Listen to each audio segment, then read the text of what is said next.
Sound ಚೆನ್ನಾಗಿದೆ. ನಿನ್ನೆ ಅಲ್ಲಿ 10,000 ಜನ ಇದ್ರಲ್ಲಿ ಇಂಥ ಒಳ್ಳೆ ಮೈತ್ರಿ ಮಾತಾಡಿ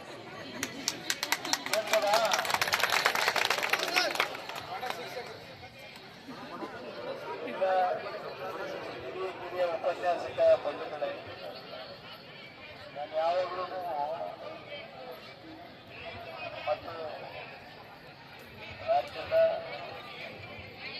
ಉಪನ್ಯಾಸಕ ಸಂಘದ ಎಲ್ಲ ಪದಾಧಿಕಾರಿಗಳು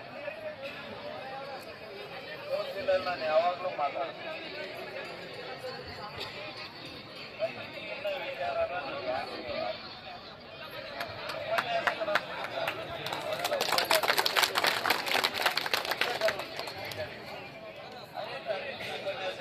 ವಿಚಾರನ ನಾನು ಮಾತಾಡ್ತೀನಿ.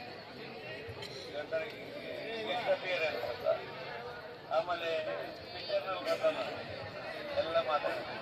ಪಿಕ್ಚರೆಲ್ಲ ಈ ಚಿತ್ರದಲ್ಲಿ ಬರುವ ಎಲ್ಲ ವಿಚಾರಗಳು ಕೇವಲ ಕಾಲ್ಪನಿಕ. ಆ ಕಾಲ್ಪನಿಕ ಉಪನ್ಯಾಸಕರು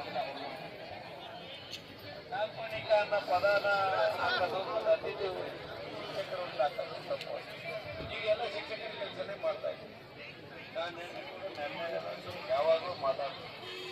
ಒಬ್ಬರಿಗೆ ನೀವು ಸರ್ಕಾರಿ ನೌಕರರ ಸೇವೆಯಲ್ಲಿ ಒಬ್ಬರಿಗೆ ಕೊಡ್ತಕ್ಕಂಥ ಸ್ಯಾಲ್ರಿಯಲ್ಲಿ ನೀವು ಸುಮಾರು 7-8 ಜನಕ್ಕೆ ಸ್ಯಾಲ್ರಿ ಕೊಡ್ತಾ ಇದ್ದೀರಿ. ಒಬ್ಬರೇ 7-8 ಜನ ಕೆಲಸ ಮಾಡ್ತಾ ಇರ್ತಕ್ಕಂಥ ಸಂದರ್ಭದಲ್ಲಿ ನೀವು ಒಬ್ಬರಿಗೆ ಕೊಡ್ತಾ ಇದ್ದೀರಿ. ಆಲ್ ಶಿಕ್ಷಕರೆಲ್ಲರೂ ಕೂಡ ಕ್ವಾಲಿಟಿ ಆಫ್ ಎಜುಕೇಶನ್ ಕೊಡೋದ್ರಲ್ಲಿ ಎಲ್ಲೂ ಕೂಡ ಹಿಂದೆ ಬಿದ್ದಿಲ್ಲ. ಚೆಕ್ ರಿಸಲ್ಟ್ ನೋಡಿ, ರಿಸಲ್ಟ್ ಉತ್ತಮವಾಗಿ ಕೆಲಸ ಮಾಡ್ತಾರೆ. ಕಾರ್ಯಭಾರ ನಿಮಗೆ ಇರ್ತಕ್ಕಂಥ 12 ಗಂಟೆ ಇದ್ರೆ 18-20 ಗಂಟೆ ದೊಡ್ಸ್ಕೊಳ್ತಾ ಇರ್ತಕ್ಕಂಥದ್ದು ನಮಗೆಲ್ಲ ಗೊತ್ತಿದೆ. ಅದ್ರ ಬಗ್ಗೆ ನಾವು ಯಾಕೆ ಜಾಸ್ತಿ ಮಾತಾಡ್ತಾ ಇಲ್ಲ ಅಂತ ಹೇಳಿದ್ರೆ, ನಮ್ಮ ಮಕ್ಕಳಿದ್ದಾರೆ, ಮಕ್ಕಳಿಗೊಂದು ಸೇವೆ ಮಾಡ್ತಾ ಇದ್ದಾರೆ, ಮಕ್ಕಳಿಗೊಂದು ಕೆಲಸ ಮಾಡ್ತಾ ಇದ್ದಾರೆ, ಮಾಡ್ಲಿ ಸ್ವಲ್ಪ ಎಲ್ಲ ಯಂಗ್ಸ್ಟರ್ಸ್ ಇದ್ದೀರಿ ಅನ್ನೋ ವಿಚಾರ. ಆ ದುಡಿಮೆಗೆ ತಕ್ಕಂಥ ಫಲ ಕೊಡ್ತಾ ಇಲ್ಲ, ದುಡಿಮೆಗೆ ತಕ್ಕಂಥ ಸ್ಯಾಲ್ರಿಯನ್ನು ಕೊಡ್ತಾ ಇಲ್ಲ ಅನ್ನೋ ವಿಚಾರದಲ್ಲಿ 2 ಮಾತಿಲ್ಲ. ಅದನ್ನ ಮಾಡ್ತಾ ಇದ್ದೀರಿ. ಹಾಗಾಗಿ ಎಲ್ಲಿವರೆಗೆ ಈ ಕೆಲಸವನ್ನ ಮಾಡ್ತೀರಿ ದಯಮಾಡಿ ಇಲ್ಲ ನೇಮಕ ಮಾಡಿಬಿಡಿ. ನೇಮಕ ಮಾಡೋ ವಿಚಾರದಲ್ಲಿ ನಾವು ಇಲ್ಲೇ ಇಲ್ಲ. ಖಾಲಿ ಹುದ್ದೆಗಳನ್ನ ಭರ್ತಿ ಮಾಡ್ತೀವಿ ಅಂತ ಹೇಳಿದ್ರೆ ನಾವು ಭರ್ತಿ ಮಾಡಬೇಡಿ ಅಂತ ನಾವು ಹೇಳಿದ್ವಿ.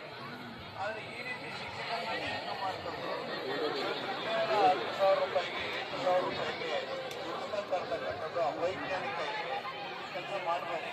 ಅವರಿಂದ ಇನ್ನೂ ಒಳ್ಳೆಯ ಕೆಲಸಗಳನ್ನು ಮಾಡಿ ಉತ್ತಮವಾದ ಕ್ವಾಲಿಟಿ ಆಫ್ ಎಜುಕೇಶನ್ ತಗೊಳ್ಳೋದಕ್ಕೆ ಯಾವ ರೀತಿ ಶ್ರಮ ಕೊಡಬೇಕು ಮಾಡಿ. ನಿನ್ನೆ ಮಂತ್ರಿಗಳೊಟ್ಟಿಗೆ ಹೇಳಿಬೇಕು ಸರ್ಕಾರವರು, ಮೊನ್ನೆ ಮಂತ್ರಿಗಳೊಟ್ಟಿಗೆ ಮೀಟಿಂಗ್ ಮಾಡುವಾಗ ಮಂತ್ರಿಗಳು ಸಹಮತ ಕೊಟ್ಟಿದ್ದಾರೆ. ಈಗಾಗಲೇ ಒಂದು ವಿಚಾರ ನಿಮ್ಮ ಹತ್ರ ಸ್ಪಷ್ಟಪಡಿಸಿದ್ರೆ ಇಲ್ಲ ಗೊತ್ತಿಲ್ಲ. ಸರ್ಕಾರದ ಅಧಿಕಾರಿಗಳು ನಾನಂತೂ ನೋಡಿದ್ದೀನಿ. ಈಗಾಗಲೇ ಈ ವಿಚಾರವನ್ನು ಪ್ರಸ್ತಾಪ ಮಾಡಿ ಈಗ ಕನಿಷ್ಠ 25,000-30,000 ರೂಪಾಯಿ ವೇತನವನ್ನು ಕೊಡಬೇಕು ಅಂತೇಳಿ ರೆಸಲ್ಯೂಷನ್ ಮಾಡಿ ಕಳಿಸ್ಕೊಂಡ ಸಂದರ್ಭದಲ್ಲಿ ಅದನ್ನು ಆರ್ಥಿಕ ಇಲಾಖೆ ಸಂಪೂರ್ಣವಾಗಿ ತಿರಸ್ಕರಿಸಿ ವಾಪಸ್. ಅದಕ್ಕೆ ನಾನು ಹೇಳಿದೆ, ಆರ್ಥಿಕ ಇಲಾಖೆ ಶಿಕ್ಷಕರು ಮಾಡ್ತಾ ಇರ್ತಕ್ಕಂಥ ಕೆಲಸ ಅವರಿಗೆ ಇರ್ತಕ್ಕಂಥ ಮಿನಿಮಮ್ ವೇಜಸ್ ಏನಿದೆ ಅದ್ರ ಬಗ್ಗೆ ಹಿಂದೆ ಕೂಡ ಪದವಿ ಕಾಲೇಜುಗಳಲ್ಲಿ ಕೆಲಸ ಮಾಡ್ತಕ್ಕಂಥವ್ರಿಗೆ ಇದೇ ರೀತಿ ಹೋರಾಟದಲ್ಲಿ ಕಡೆಗೆ 30,000 ರೂಪಾಯಿ 35,000 ರೂಪಾಯಿ ಕೊಡ್ತಕ್ಕಂಥದ್ದು ಸಂಖ್ಯೆ ಸಾಧ್ಯ. ಹಾಗಾಗಿ ನೀವೇನು ಅದ್ರ ಬಗ್ಗೆ ದುಡ್ಡಿಗಿಡಬೇಕಾಗಿಲ್ಲ. ಇದು ಹೋರಾಟ ನನ್ನ ಪ್ರಕಾರ ಇದು ಮೊದಲು ಹೋರಾಟ ಅಂತಕ್ಕಾಗಿದೆ. ನಾನು ಕಲಿಬೇಕು ಅದನ್ನೆಲ್ಲ ಮಾಡಿದ್ರೆ ಹೋದ್ರೆ, ಆದರೆ ಇದನ್ನ ಬಹಳ ತೀವ್ರವಾಗಿ ಬಹಳ ಗಂಭೀರವಾಗಿ ತಗೊಂಡಿರ್ತಕ್ಕಂಥ ಮಹಿಳೆಯರಿಗೂ ನಾನು ನೋಡಿದಂಗೆ ನಾನು ಕೂಡ ನಿಮ್ಮ ಜೊತೆ ಸಂಪರ್ಕದಲ್ಲಿ ನಮ್ಮ ಪ್ರತಿಯೊಂದು ನಮ್ಮ ಮಂಗಳೂರಿನ ಯಾವಾಗಲೂ ನನ್ನ ಜೊತೆ ನಿಲ್ತಾರೆ, ಮಾತಾಡ್ತಾ ಇದ್ದೀನಿ. ನಾನು ನೈಋತ್ಯ ಶಿಕ್ಷಕರ ಈಗಲೂ ಕೂಡ ನಾವು ನಿಜವಾಗಿ ಮಾತಾಡ್ತೀವಿ. ನಿನ್ನೆ ನೋಡಿ, ಅನುದಾನಿತ ಸಂಸ್ಥೆಗಳಲ್ಲಿ ಕೆಲಸ ಮಾಡ್ತಕ್ಕಂಥ ಶಿಕ್ಷಕರಿಗೆ ಸುಮಾರು 3,000 ಉಪನ್ಯಾಸಕರು 3,538 ಜನ ನಿನ್ನೆ ಅವರಿಗೆ ಖಂಡಿತ ನಾವು ಈ ಇನ್ನೊಂದು ತಿಂಗಳಲ್ಲಿ ಅವರಿಗೆ ಜಾಬ್ನ ಅವರಿಗೆ ಅಪಾಯಿಂಟ್ ಮಾಡೋ ವಿಚಾರದಲ್ಲಿ ಸಂಪೂರ್ಣವಾದ ಅಧಿಕಾರವನ್ನು ಆಯಾ ಸಂಸ್ಥೆಗಳಿಗೆ ಕೊಡ್ತೀವಿ ಅನ್ನೋ ವಿಚಾರವನ್ನು ನಿನ್ನೆ ಮಂತ್ರಿಗಳಿಗೆ ಮಾಡಿಕೊಡ್ತಾರೆ. ಆರ್ಥಿಕ ಸಂಸ್ಥೆ ಕೂಡ ಕ್ಲಿಯರ್ ಮಾಡಿದೆ. ಇದೆಲ್ಲ ಹೋರಾಟದಲ್ಲಿ ಪಡ್ಕೋಬೇಕಾಗ್ತದೆ. ಪ್ರಾರಂಭದ ದಿನಗಳಿದ್ದಾವೆ, ಸ್ವಲ್ಪ ಕಷ್ಟದ ದಿನಗಳಿರ್ತದೆ. ದಯಮಾಡಿ ಸಹಿಸ್ಕೊಳ್ಳಿ. ನಿಮ್ಮ ಪರವಾಗಿ ನಾವಿದ್ದೀವಿ. ನಿಮ್ಮ ಭೂಮಿಯಾಗಿ ನಾವಿದ್ದೀವಿ. ಖಂಡಿತ ಏನು ಶಿಕ್ಷಕರು ಇದ್ದೀರಿ, ನೀವು ಕೆಲಸ ಮಾಡ್ತಾ ಇದ್ದೀರಿ, ನಿಮಗೆ ಖಂಡಿತ ಅದು 30,000 ರೂಪಾಯಿ ಬೇಡಿಕೆ ನೀವು ಕೊಟ್ಟಿದ್ದೀರಿ. ಇದು ನ್ಯಾಯಯುತವಾಗಿದೆ. ಇದನ್ನು ಕೊಡ್ತಕ್ಕಂಥ ವಿಚಾರದಲ್ಲಿ ನಾವು ನಿಮ್ಮೊಟ್ಟಿಗಿದ್ದೀವಿ. ನಾನು ಇವ್ರಿಗೂ ಕೂಡ ಸದನದಲ್ಲಿ ಇನ್ನೂ 2 ದಿನ ಸದನ ಇದೆ. ಸದನದಲ್ಲಿ ಯಾವ್ದಾದ್ರು ಒಂದು ರೂಪದಲ್ಲಿ ಇದನ್ನು ತಗೊಂಡು ಮತ್ತೊಮ್ಮೆ ನಿಮ್ಮ ವಿಚಾರವನ್ನು ಚರ್ಚೆ ಮಾಡ್ತೀವಿ. ಮೊನ್ನೆ ಚರ್ಚೆ ಮಾಡುವಾಗ ನಮ್ಮ ಧನಂಜಯ ಸಂಧಿಯವರು ಪ್ರಶ್ನೆ ಕೇಳಿ, ಆ ಪ್ರಶ್ನೆ ಕೇಳಿದಾಗ ಆ ಪ್ರಶ್ನೆಗೆ ಸರಿಯಾದ ಉತ್ತರ ಬರಲಿಲ್ಲ. ಉತ್ತರ ಬರದೇ ಇರೋಕ್ಕೋಸ್ಕರ ನಾವು ಅದನ್ನು ಅರ್ಧ ಗಂಟೆ ಚರ್ಚೆ ಕೇಳಿದ್ವಿ. ಅರ್ಧ ಗಂಟೆ ಚರ್ಚೆ ಕೇಳ್ತಕ್ಕಂಥ ಸಂದರ್ಭದಲ್ಲಿ ಉತ್ತರ ಕರ್ನಾಟಕ ಅನೇಕ ಸಮಸ್ಯೆಗಳನ್ನು ಮಾತಾಡ್ತಕ್ಕಂಥದ್ದು. ನಿನ್ನೆ ಇಡೀ ಸದನ ಮಹಾತ್ಮ ಗಾಂಧಿಯವರು 39ನೇ ಸಮ್ಮೇಳನದಲ್ಲಿ ಭಾಗವಹಿಸಿದ್ದು, ಅಧ್ಯಕ್ಷತೆ ವಹಿಸಿದ್ರು ಅಂತ ಇಡೀ ಸದನ ಮಹಾತ್ಮ ಗಾಂಧೀಜಿಯವರ ಬಗ್ಗೆ ಮಾತಾಡೋದಕ್ಕೆ ಹೋಯಿತು.